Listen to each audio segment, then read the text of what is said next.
Ice, in its varied forms, covers as much as 16% of Earth's surface, including 33% of land areas at the height of the northern winter. Glaciers, sea ice, permafrost, ice sheets, and snow play an important role in Earth's climate. They reflect energy back to space, shape ocean currents, and spawn weather patterns. But there are signs that Earth's great stores of ice are beginning to melt.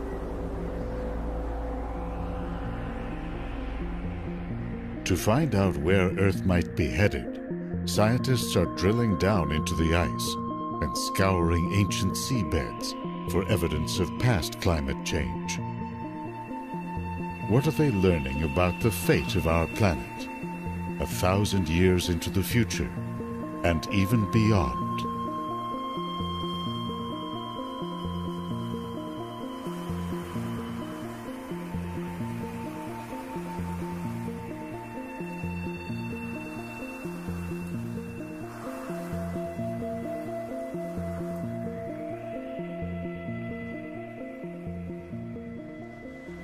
30,000 years ago, Earth began a relentless descent into winter. Glaciers pushed into what were temperate zones.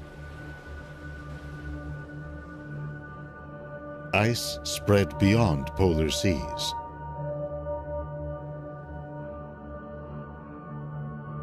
New layers of ice accumulated on the vast frozen plateau of Greenland.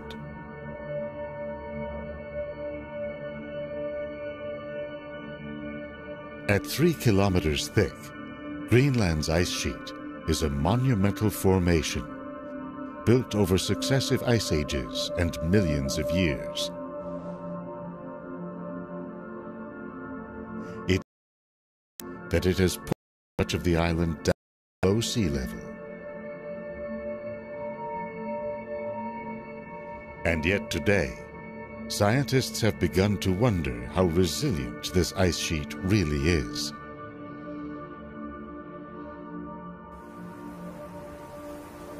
Average global temperatures have risen about 1 degree Celsius since the Industrial Revolution.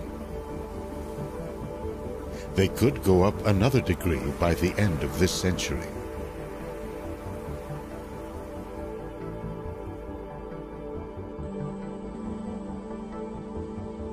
If Greenland's ice sheet were to melt, sea levels would rise by over 7 meters. That would destroy or threaten the homes and livelihoods of up to 1/4 of the world's population.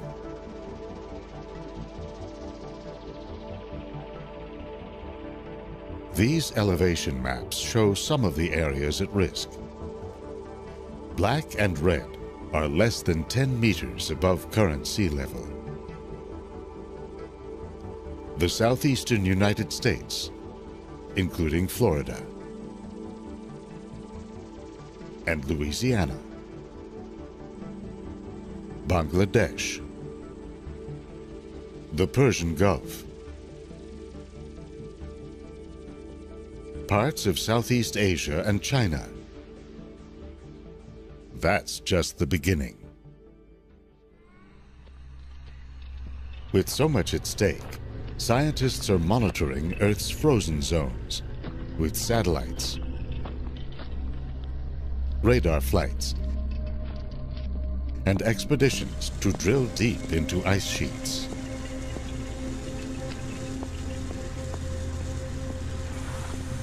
And they're reconstructing past climates, looking for clues to where Earth might now be headed.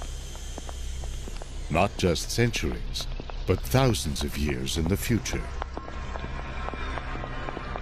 Periods of melting and freezing, it turns out, are central events in our planet's history.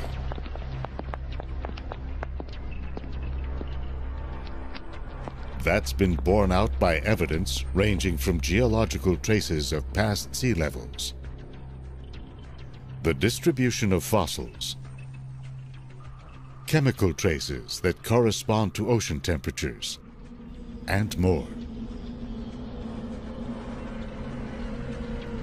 Going back over 2 billion years, Earth has experienced 5 major glacial or ice ages. The first, called the Humanoid, has been linked to the rise of photosynthesis in primitive organisms. They began to take in carbon dioxide, an important greenhouse gas. That decreased the amount of solar energy trapped by the atmosphere, sending Earth into a deep freeze.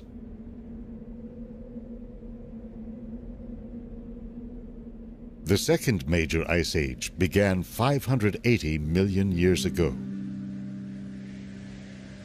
It was so severe, it's often referred to as Snowball Earth. The Andean, Saharan, and the Karoo ice ages began 460 and 360 million years ago.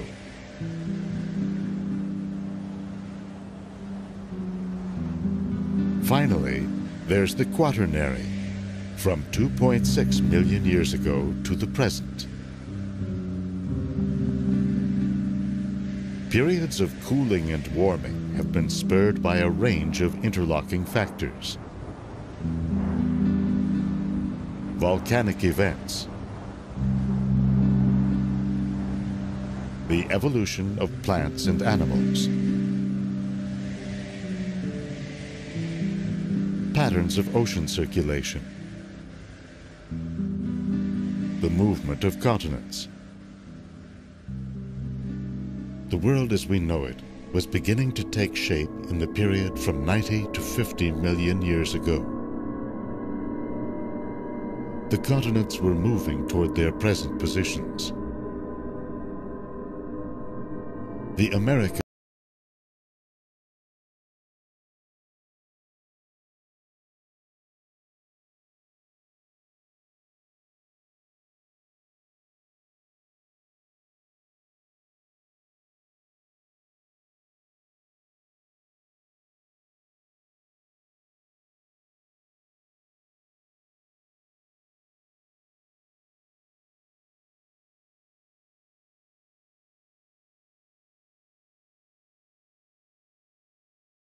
parts per million, compared to 280 in pre-industrial times and 390 today. But the stage was set for a major cool down.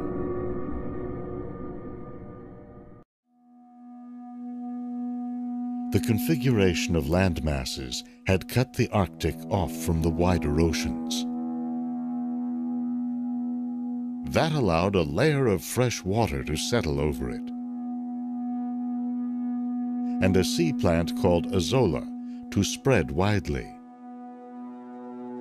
In a year, it can soak up as much as 6 tons of CO2 per acre. Plowing into Asia, the Indian subcontinent caused the mighty Himalayan mountains to rise up.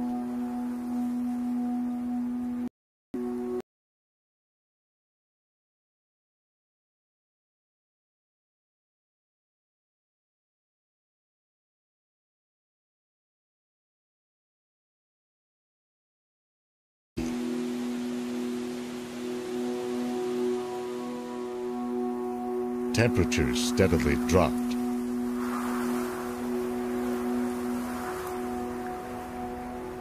By around 33 million years ago, South America had separated from Antarctica. Currents swirling around the continent isolated it from warm waters to the north. An ice sheet formed. In time, with temperatures and CO2 levels continuing to fall, the door was open for a more subtle climate driver.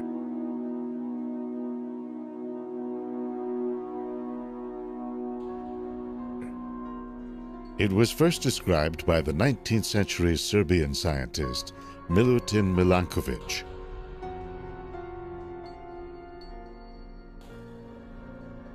He saw that periodic variations in Earth's rotational motion altered the amount of solar radiation striking the poles. In combination, every 100,000 years or so, these variations have sent Earth into a period of cool temperatures and spreading ice.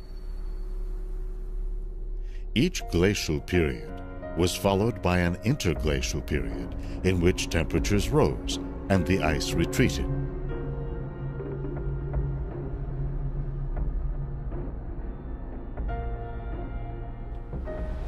The Milankovic cycles are not strong enough by themselves to cause the shift. What they do is get the ball rolling.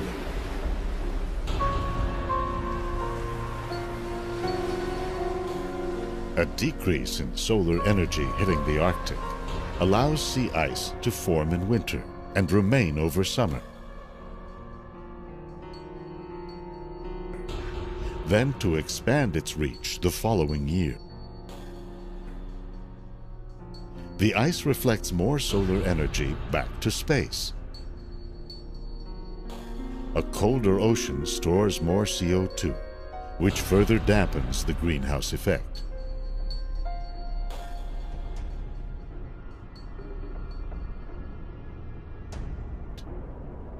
Conversely, when ocean temperatures rise, more CO2 escapes into the atmosphere, where it traps more solar energy.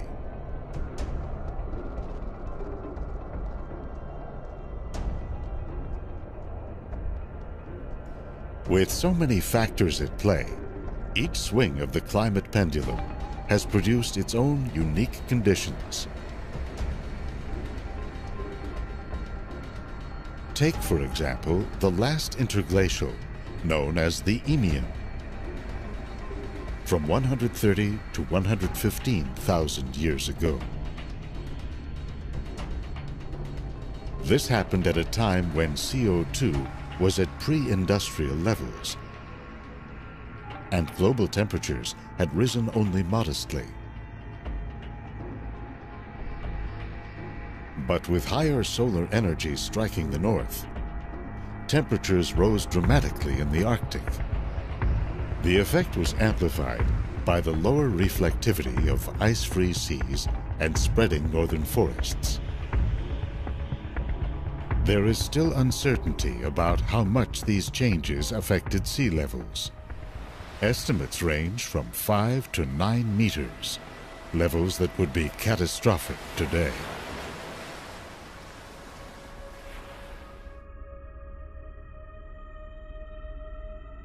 That's one reason scientists today are intensively monitoring Earth's frozen zones, including the ice sheet that covers Greenland.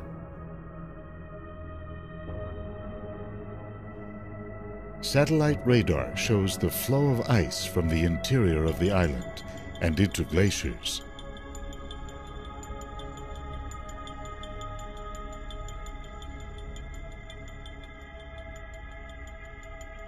In the eastern part of the island, glaciers push slowly through complex coastal terrain.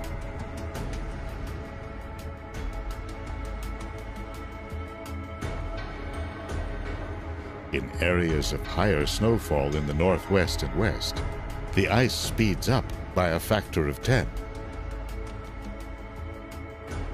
The landscape channels the ice into many small glaciers that flow straight down to the sea.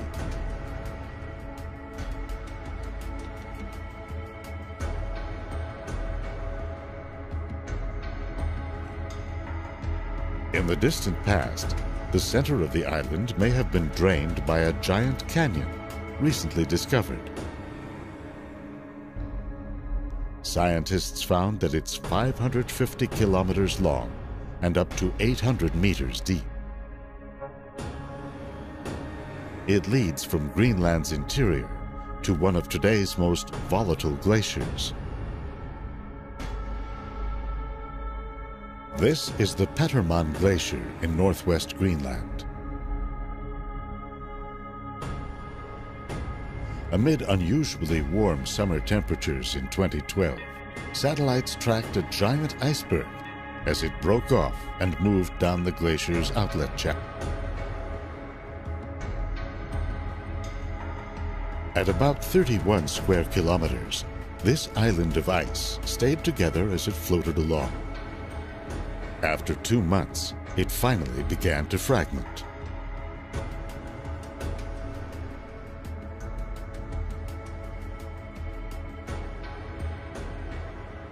The Jakobshavn Glacier on Greenland's west coast flows toward the sea at a rapid rate of 20 to 40 meters per day.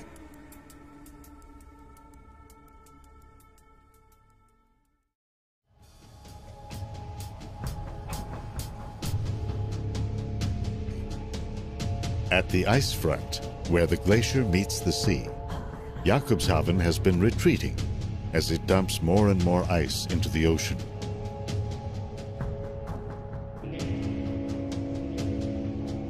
You can see it in this map. In 1851, the front was down here. Now it's 50 kilometers up. One reason, scientists say, is that water seeping down into its base is acting like a lubricant.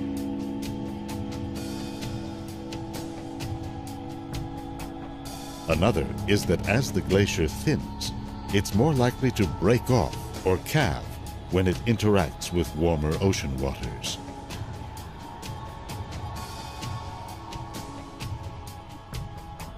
Scientists are tracking the overall rate of ice loss with the GRACE satellite. They found that from 2003 to 2009, Greenland lost about 1 trillion tons, mostly along its coastlines.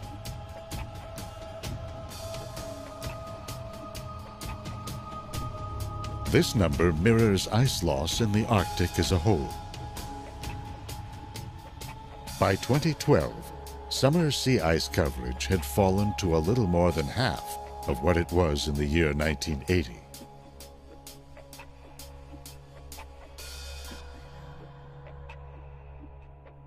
While the ice rebounded in 2013, the coverage was still well below the average of the last 3 decades. Analyzing global data from GRACE, one study reports that Earth lost about 4,000 cubic kilometers of ice in the decade leading up to 2012.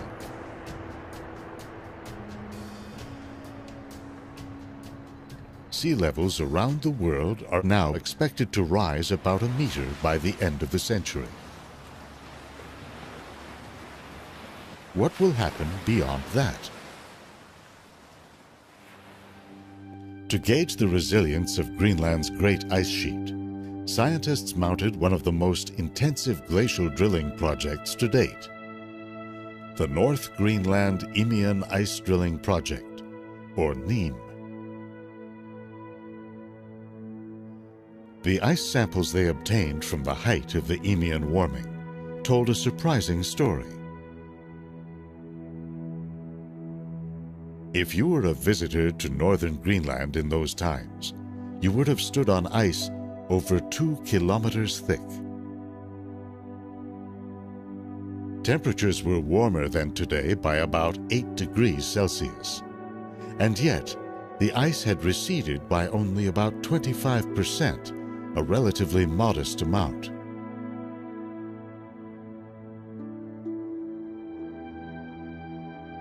This has shifted the focus to Earth's other much larger ice sheet, on the continent of Antarctica.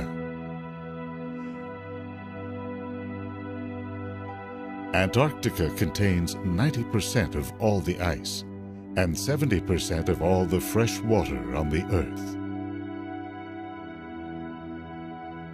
Scientists are asking, how dynamic are its ice sheets? How sensitive are they to melting? Data from GRACE and other satellites shows that this frozen continent overall has lately been losing as much ice as it gains.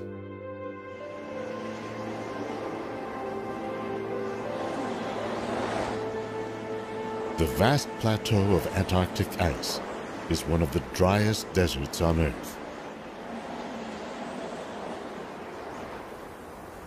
What little snow falls remains, adding to the continent's mass. You can see evidence of this in the snow and ice that piles up at the South Pole Research Station. This geodesic dome was built in the 1970s. By the time it was decommissioned in 2009, the entrance was nearly buried. With a thickness of up to 4 kilometers, the ice on which this outpost sits will not melt easily. That's true in part because of the landmass below it, captured in an extraordinary radar image. The eastern part of the continent, the far side of the image, is a stable foundation of continental crust. In contrast, the western side dips as much as 2,500 meters below present-day sea level. Along the Amundsen seacoast, the ice is disappearing at an accelerating rate. Inland ice streams are moving toward the ocean at least 100 meters per year. They end up in floating ice shelves that extend hundreds of miles into the ocean.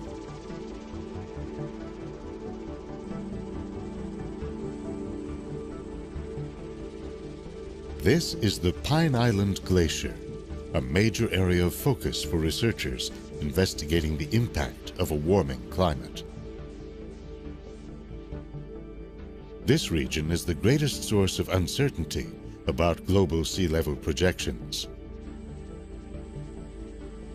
When ice shelves like this grow, they become prone to fracturing. A giant crack, for example, recently appeared in the Pine Island Glacier. Within 2 years, a 720 square kilometer iceberg had broken off.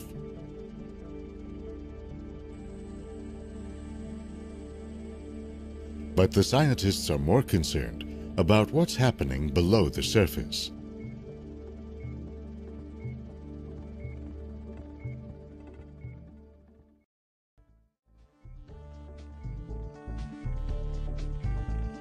In recent times, the Southern Ocean that swirls around the continent has been getting warmer, at the rate of 0.2 degrees Celsius per decade.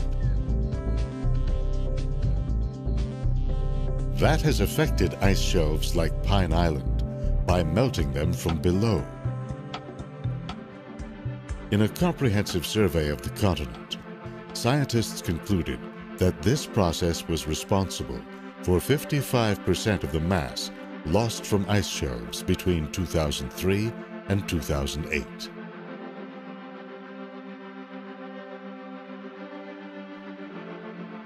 It's also been blamed for one of the more puzzling twists in the story of climate change: the spread of sea ice all around Antarctica.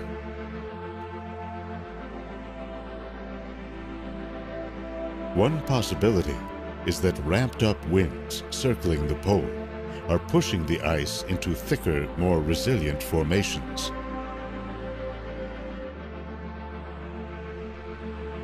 Another is that the melting of ice shelves has spread a layer of cold, fresh water over coastal seas, which readily freezes.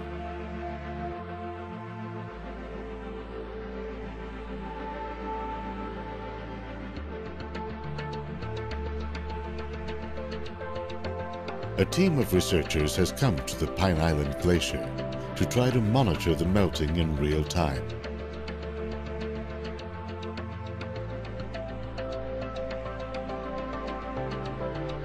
After 5 years of preparation, They drilled through 500 meters of ice to begin measuring ice volume, temperature, salinity, and flow.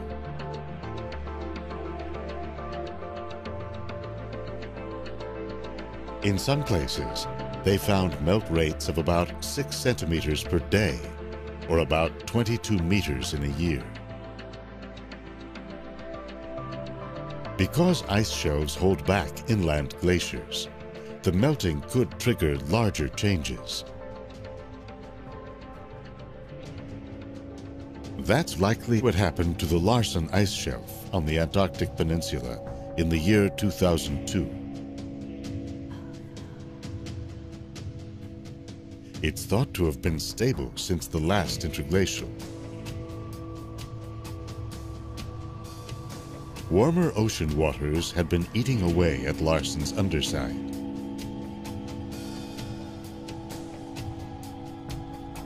By early February of 2002, the shelf began to splinter into countless small icebergs. By March 7th, when this picture was taken, it had completely collapsed, forming a vast slush that drifted out to sea.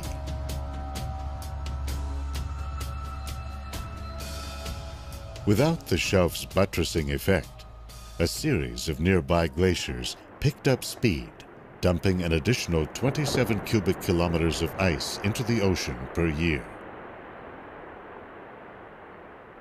Evidence from the last interglacial, the Eemian, brings an ominous warning of what could lie ahead.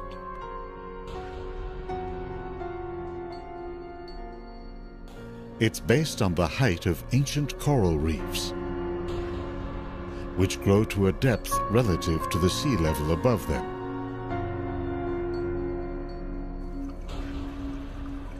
Based on reefs along the Australian coast, a recent study published in the journal Nature showed that sea levels remained stable for most of the Eemian, at 3 to 4 meters above those of today. But the authors found that in the last few thousand years of the period, starting around 118,000 years ago, sea levels suddenly shot up to 9 meters above today. The authors concluded, in their words, that a critical ice sheet stability threshold was crossed, resulting in the catastrophic collapse of polar ice sheets.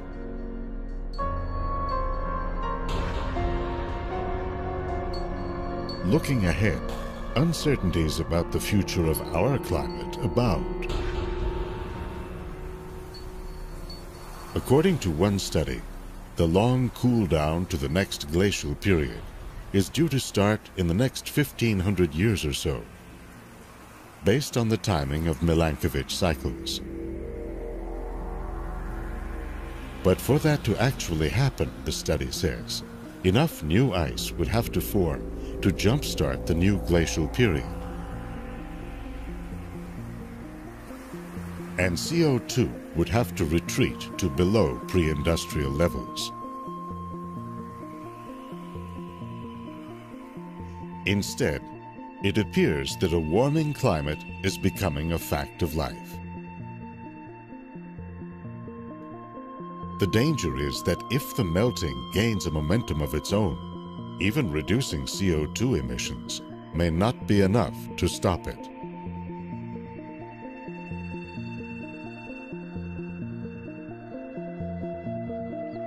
The still unfolding story of Earth's past tells us about the mechanisms that can shape our climate.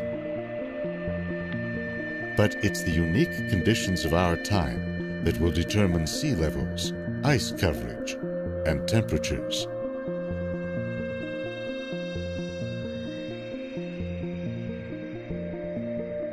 What's at stake in the coming centuries is the world we know,